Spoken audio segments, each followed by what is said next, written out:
تو وہاں جا کر لیڈیز نماز تراویح کو ادا کرنا کیسا ہے؟ آپ اس پر روشنی۔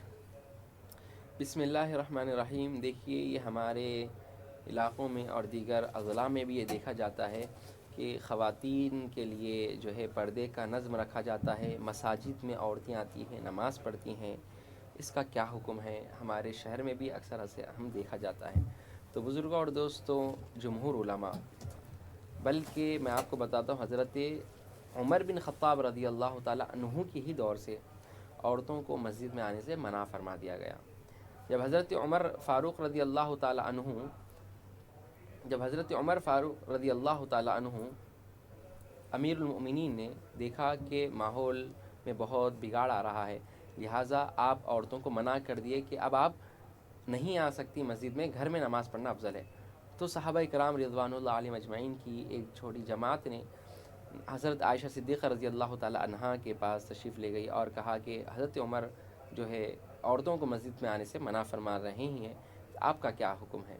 تو لہٰذا آپ نے حضرت عائشہ صدیقہ رضی اللہ عنہ فرمایا کہ دیکھو، اگر اس وقت نبی صلی اللہ علیہ وسلم بھی اگر موجود ہوتے تو آپ صلی اللہ علیہ وسلم بھی عورتوں کو مسجد میں آنے سے منع کر دیتے، کیونکہ نبی صلی اللہ علیہ وسلم کا زمانہ وصال ابھی کچھ دن گزرا ہے، آپ صلی اللہ علیہ وسلم کی وفات اقدس سے کچھ ہی سال گزرے ہیں، جو ہے امت تیزی کے ساتھ جو ہے گمراہی اور تیزی کے ساتھ جو ہے برائی کی طرف جا رہی ہے۔ اگر آپ علیہ السلام بھی ہوتے تو منع فرما دیتے۔ عمر رضی اللہ عنہ نے جو کیا امیر المؤمنین وہ صحیح کیے۔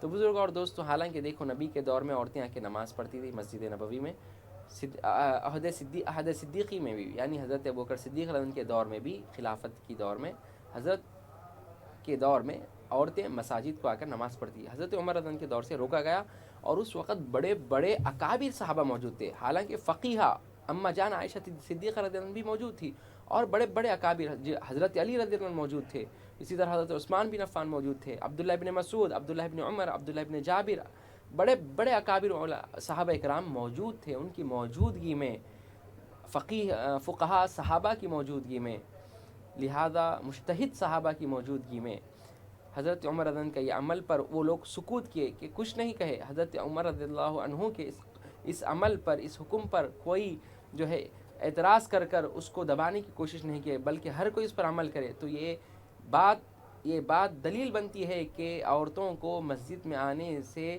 جو حضرت عمر نے روکا، یہ اجماع صحابہ تھا، صحابہ کی ایک بڑی جماعت نے اس پر عمل کیا اور عورتوں کو مساجد میں آنے سے روکا، تو یہ اجماع صحابہ ہوا۔ تو آج کے دور میں جو عورتیں مساجد کو آ کر پڑھ رہی ہیں، تو لہذا جامعہ نظامیہ کے سابق مفتی عظیم الدین علیہ رحمت و رضوان نے آپ بالکل شد و مت کے ساتھ آپ فرماتے ہیں کہ عورتوں کو جماعت کے ساتھ تراویح پڑھنا مکروہ تحریمی ہے۔ مکروہ تحریمی لکھتے تھے آپ، بالکل ذری اجازت نہیں دیتے تھے، مگر بعض لوگوں نے یہ لکھا ہے کہ دیکھو، اب دیکھیے آپ، فرض نماز ہے، عورتیں کہاں پڑھتی ہیں؟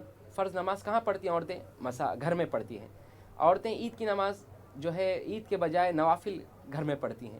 کیا عورتیں فرض نماز پڑھنے کے لیے مساجد آ رہی ہیں؟ جس طرح آپ تراویح کا اہتمام کر رہے ہیں، کیا آپ فرض نماز کا ایسا اہتمام کر رہے تھے؟ آپ عام دور میں بھی یا رمضان میں بھی آپ ایسا اہتمام کریں؟ نہیں، خاص کر تراویح کا اہتمام کیوں کر رہے ہیں؟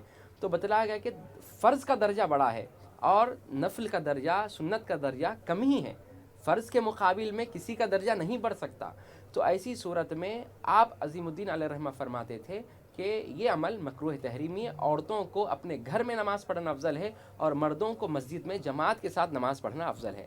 تو لہٰذا عورتوں کو چاہیے، اب جہاں کہیں اب ایسا ہو رہا ہے، ماحول بن پڑا ہے، پڑھ رہے ہیں، وہاں پہ فتنے کا خدشہ نہیں ہے، ایک اچھے اہتمامات کے ساتھ پڑھ رہے ہیں، تو لہٰذا ایسی جہاں پر پہلے سے اہتمامات ہو رہے ہیں، ہم وہاں پر جھگڑا نہیں کریں گے کہ کیوں آ رہے ہیں، کدھر آ رہے ہیں، بلکہ وہ ایک اچھے طریقے سے پڑھ رہے ہیں تو ہم ان کے ساتھ لڑائی بھی نہیں کریں گے، اور جہاں پر یہ معمول نہیں ہے وہاں پر وہ معمول پیدا نہیں کریں گے۔ یہ دو باتوں کا خاص خیال رکھنا چاہیے۔ ماشاءاللہ، بہت خوب۔ مولانا نے نماز تراویح کے حوالے سے آپ کو جواب عنایت فرما رہے تھے۔ آئیے آگے بڑھتے ہیں ایک کالر کی جانب اور جانتے ہیں ان کا سوال کیا ہے۔ السلام علیکم۔ السلام علیکم۔ شاید رابطہ صحیح سے نہیں ہو پا رہا ہے، مولانا میں آپ سے یہ جاننا چاہتا ہوں کہ کسی شخص نے اگر سحری کیا ہو اور سحری کر کر نماز فجر ادا نہ کیا ہو اور اس کے بعد وہ شخص اپنے بستر پر آرام کرتا ہو، نماز کو چھوڑ دیتا ہو، تو کیا ویسا روزہ رکھنا اس کے لیے کیا ہے؟ بسم اللہ الرحمن الرحیم۔ حدیث مبارک میں ہمیں ملتا ہے کہ وہ شخص جو صبح صادق سے لے کر غروب آفتاب تک عبادت کی نیت سے روزہ رکھتا ہے، کھانے سے، پینے سے، ازدواجی تعلق، یہ تینوں سے دور رہتا ہے اور عبادت کی نیت سے بھوکا رہتا ہے تو اس کا روزہ ہو جائے گا۔ مگر وہ شخص جو عبادتوں کو مکمل ترک کر دیتا ہے، یعنی فرائض نہیں پڑھتا، فرض نماز، ظہر، عصر چلے جاتی ہے بستروں پر، ہمارے آج کل نوجوانوں کے بستروں پر جو ہے نمازیں چلے جا رہے ہیں، تو علماء کیا لکھتے ہیں؟ یہ مکروہ عمل ہے، یہ روزہ مکروہ ہو جاتا ہے ان کا۔ اور یہ نمازوں کو عمدن چھوڑنا یہ تو گناہ کبیرہ ہے۔ فرض نماز کو جان بوجھ کر چھوڑنا گناہ کبیرہ ہے، وقت پر ادا نہیں کرنا گناہ کبیرہ ہے۔ بزرگ اور دوستو یاد رکھو، بہت بہت بڑا گناہ ہے۔ ہم سمجھتے ہیں بھائی نماز چھوڑ کے قضا کر لیں گے، بھائی ان کے لیے جو حالت سفر میں ہے، وہ جو مجبوری میں ہے، جن کے پاس شرعی عذر ہو، ان لوگوں کے لیے بات درست ہے۔ مگر ہر کوئی یہ سمجھ رہا ہے کہ میں نیند پہلے پوری کر لوں گا، اس کے بعد اٹھ کے قضا کروں گا۔ نماز کو جان بوجھ کر اس کے وقت پر نہیں پڑھنا، عمدن نماز کو ترک کرنا، یہ گناہ کبیرہ ہے، یاد رکھیں آپ، صغیرہ نہیں ہے، گناہ کبیرہ ہے۔ ہاں چلو اب بعد میں نماز قضا کر لیں گے، ہاں نماز جو چھوڑے تھے وہ تو معاف ہو جائیں گی، مگر وقت پہ جو نماز نہیں پڑھے اس کا گناہ تو باقی رہیں گا آپ پر۔ وقت پر جو نماز نہیں پڑھے اس کا گناہ آپ پر باقی رہے گا، لہٰذا نماز کو نہیں چھوڑ سکتے۔ ایک حدیث میں ہمیں یہ بھی ملتا ہے کہ نبی کریم صلی اللہ علیہ وآلہ وسلم نے ارشاد فرمایا کہ جو شخص صبح صادق سے لے کر غروب آفتاب تک بھوکا رہتا ہے تو اللہ سبحانہ و تعالیٰ اس کے بھوک و پیاس سے اس کی بھوک و پیاس اللہ تک نہیں پہنچتی، بلکہ دل کا تقویٰ اللہ تک پہنچتا ہے۔ اب یہ کون سا متقی ہے، یہ کون سا پرہیزگار ہے جو نماز چھوڑ کر اللہ کو راضی کر رہا ہے؟ یہ نماز چھوڑ کر بستروں پر اے سی میں بلینکٹ اوڑھ کر سو رہا ہے اور یہ سمجھ رہا ہے اللہ میرے سے راضی ہوں گے۔ بھائی اللہ کا حکم، روزہ حکم ہے اللہ کا، آپ روزہ رکھے، کیا نماز اللہ کا حکم نہیں ہے؟ آپ غور کرو، آپ روزہ اللہ کا حکم ہے کہہ کر آپ جو ہے نماز پڑھ رہے ہیں، روزہ رکھ رہے ہیں اور نماز چھوڑ رہے ہیں، کس کا حکم سمجھ کر چھوڑ رہے ہیں؟ یہ انتہائی غلط بات ہے۔ تو لہٰذا آپ کو چاہیے کہ جس طرح روزے کی ہم پابندی اور اہتمامات کر رہے ہیں، اس سے زیادہ نماز کا اہتمام کرنا چاہیے، کیونکہ نماز کی فضیلت بہت زیادہ ہے، روزے سے زیادہ نماز کی فضیلت ہے۔ نماز پہ بہت زیادہ توجہ دینا چاہیے ہمیں، کیونکہ نماز کے متعلق تو نبی کریم صلی اللہ علیہ وسلم کی وعید تو اتنی زیادہ ہے، بتلایا جاتا ہے کہ اگر کوئی شخص مومن اور کافر کے درمیان، آپ علیہ السلام فرماتے ہیں مومن اور کافر کے درمیان فرق کرنے والی چیز صرف نماز ہے، صرف نماز ہے۔ اور فرماتے ہیں کہ جب میں معراج کو گیا تو میں عالم برزخ میں دیکھتا ہوں۔ بزرگوں اور دوستوں، عالم برزخ آپ کو جاننا چاہیے کہ اللہ کے رسول صلی اللہ علیہ وسلم جب معراج کو تشریف لے گئے تو اللہ سبحانہ و تعالیٰ نے جو حشر کا میدان تھا، جو ابھی قائم نہیں ہوا بلکہ ابھی وہ قیامت کے بعد حشر کا میدان برپا ہوگا، اس فیوچر کے ٹائم کو، فیوچر کے پورے کلائمیٹس کو اللہ نے نبی صلی اللہ علیہ وسلم کو پہلے ہی بتا دیے۔ سبحان اللہ، اللہ نے معراج ہی میں رسول اللہ صلی اللہ علیہ وسلم کو سب بتا دیے۔ تو اب غور کرو، اس وقت نبی علیہ السلام فرماتے جب میں جہنم مجھے دکھلائی گئی تو جہنم میں لوگوں کے سر پتھر سے کچلے جا رہے تھے، لوگوں کے سر پتھر سے کچلے جا رہے تھے۔ میں پوچھا ہے جبرائیل یہ کون لوگ ہیں جن کے سر پتھروں سے کچلے جا رہے ہیں؟ تو حضرت جبرائیل علیہ السلام کہتے یا رسول اللہ یہ وہ لوگ ہیں جن کے سر دنیا میں وزن ہو گئے تھے، اللہ کی بارگاہ میں جھکتے نہیں تھے، لوگ نماز نہیں پڑھتے تھے، لہٰذا وہ سر دنیا میں جو وزن ہو گئے تھے یہاں پر ان کو پھوڑا جا رہا ہے، یہاں پر ان کو ہلکا کیا جا رہا ہے۔ تو بزرگوں اور دوستوں، نماز کی وعید اور زیادہ ہے۔ اگر نماز آپ ترک کرتے ہیں تو رسول اللہ کا واضح ہے، آپ کا فرمان ہے کہ مومن اور کافر کے درمیان فرق ہے۔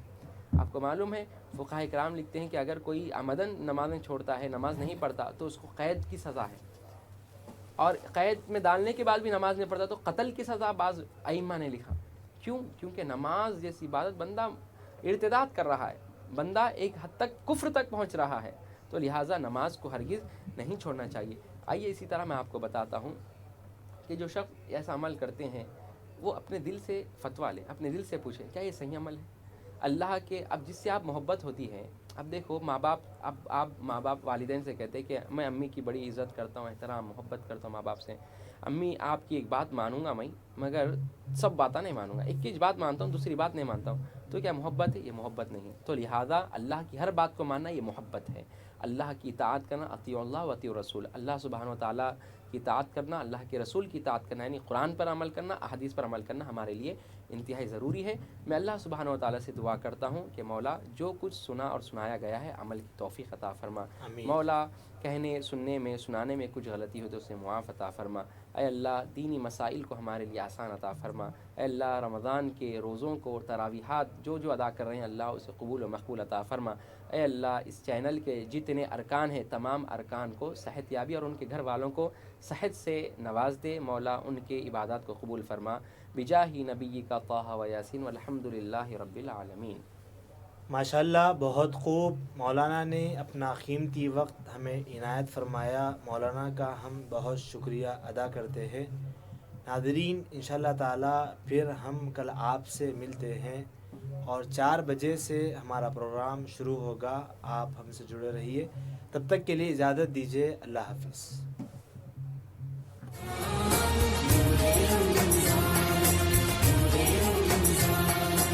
علم مشروط ہے عمل سے، اور یہ حاصل ہوتا ہے جب کوشش کی جائے دل سے۔ علم و ادب سکھلائیں گے، دین خدا پھیلائیں گے، مسجد میں بھی جائیں گے، ہم دو نعت سنائیں گے، اللہ تیرا ہے احسان، تو نے بڑھا دی سب کی شان، آیا ہے بن کے مہمان نور رمضان، نور